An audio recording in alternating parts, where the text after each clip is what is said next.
প্রতি বছর বাংলাদেশ জিডিপির 2% করে হারাচ্ছে জলবায়ু পরিবর্তনের ক্ষতিকর প্রভাবে, যা 2050 সাল নাগাদ জিডিপির 9% প্রবৃদ্ধি কমাতে পারে। এমন অবস্থায় দেশি বিদেশি উৎস থেকে জলবায়ু ঝুঁকি মোকাবিলায় যে অর্থ বরাদ্দ দেয়া হয় তাতে রয়েছে বণ্টন বৈষম্য। জলবায়ু পরিবর্তন ট্রাস্ট ফান্ড থেকে বরেন্দ্র অঞ্চলের 3 গুণ বরাদ্দ পায় উপকূলীয় অঞ্চল,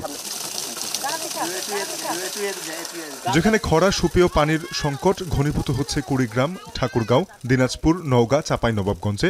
উত্তরের জনপদে ধারাবাহিকভাবে কমছে কৃষি উৎপাদন। শনিবার রাজধানীর গুলশানে জলবায়ু অর্থায়নে বণ্টন ন্যায্যতা শীর্ষক গবেষণা প্রতিবেদন উপস্থাপন করে এমন তথ্য জানায় জলবায়ু গবেষণা সংস্থা সিপিআরডি।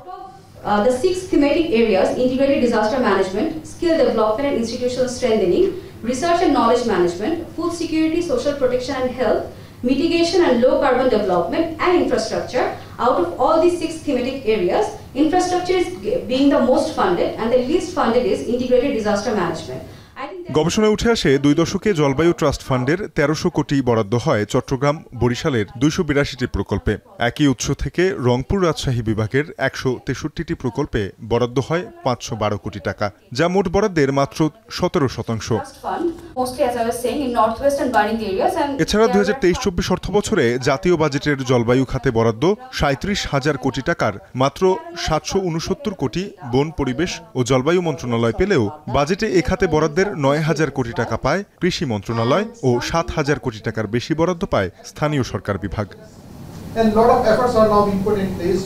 খাদ্য নিরাপত্তা, অবকাঠামো, দুর্যোগ ব্যবস্থাপনায় বরাদ্দ বছর বছর বাড়লেও দীর্ঘমেয়াদী ক্ষতি এড়াতে জলবায়ু গবেষণায় বরাদ্দ সমানুপাতে না বাড়ার চিত্র তুলে ধরে সিপিআরডি। Most of the projects went to the areas which are not the climate change. We have perceived understanding of climate change vulnerabilities. Again, when we talk about climate change vulnerability, the things that comes first, this is disaster. For instance, cyclone, for instance, riverbank erosion, salinity intrusion in the coastal areas. So our delivery for addressing those crises is just risk prevention. We fail to understand the secondary impacts of climate change. সেমিনারে বক্তারা জলবায়ু trust fund সংস্কার, জলবায়ু পরিবর্তন মোকাবেলায় স্থানীয় সরকারের সক্ষমতা বাড়ানোর সুপারিশ করেন। পাশাপাশি জলবায়ু ক্ষতি মোকাবেলায় প্রয়োজন ও সম্ভাব্যতা যাচাই করে অন্তর্ভুক্তিমূলক প্রকল্প গ্রহণের আহ্বান জানান তারা। তানজিম শাফিন, এখন, ঢাকা।